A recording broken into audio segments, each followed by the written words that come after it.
Değerli basın mensupları ve kıymetli halkımız, yaşadığımız deprem felaketinin acı bilançosuyla daha tam anlamıyla yüzleşemediğimiz bu günlerde bütün memleketin yaraları sarma gayreti içerisinde olması gerekmektedir. Buna rağmen Bursa'da bir futbol müsabakasında Ahmetspor'a karşı takınılan faşizan tavır ve geçmişin travmatik figür ve sembollerinin hatırlatılarak gösterilen kaba şiddetin izah edilir bir tarafı yoktur.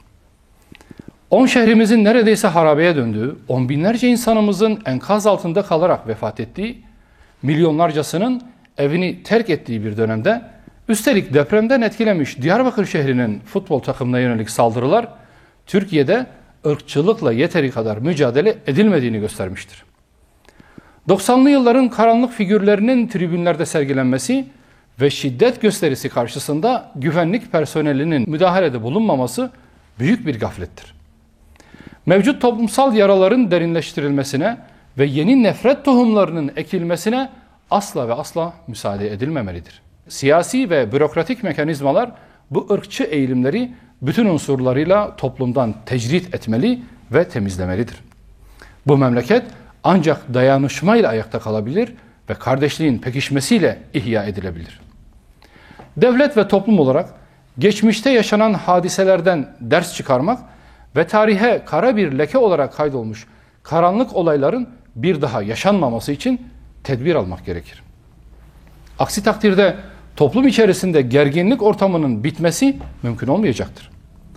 Bursa'da meydana gelen ırkçı olaylarda ihmali olanlarla birlikte yapılanları övücü paylaşımlarda bulunanların bir an önce tespit edilerek yargı önünde hesap vermesi sağlanmalıdır. Değerli basın mensupları, 6 Şubat'ta meydana gelen Kahramanmaraş merkezi depremler çok geniş bir coğrafyayı etkiledi. Asrın afeti olarak nitelendirilen ve büyük bir yıkıma neden olan depremlerde on binlerce vatandaşımız vefat etti. 100 binden fazla kişi de yaralandı.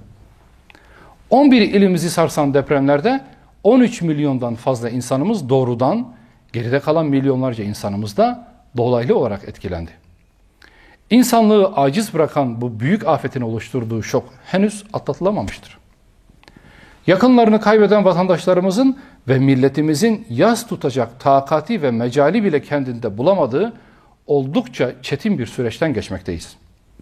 Milletimizin bu ağır musibeti atlatmaya çalıştığı bir dönemde bazı siyasi çevrelerin ve şahısların ikbal kaygısına kapılarak siyasi çıkarlarına odaklanmaları esef vericidir.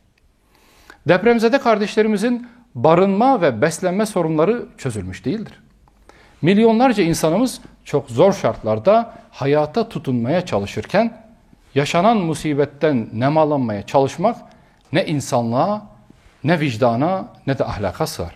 Depremden etkilenen vatandaşlarımızın barınma, aş, giyim, sağlık ve eğitim başta olmak üzere temel ihtiyaçlarının ivedilikle karşılanması en öncelikli vazifedir. Bize göre şu anda en büyük siyasi hizmet budur. Bu süreçte siyaset kurumunun bütün bileşenlerini daha hassas davranmaya ve deprem gündemine dönmeye davet ediyoruz.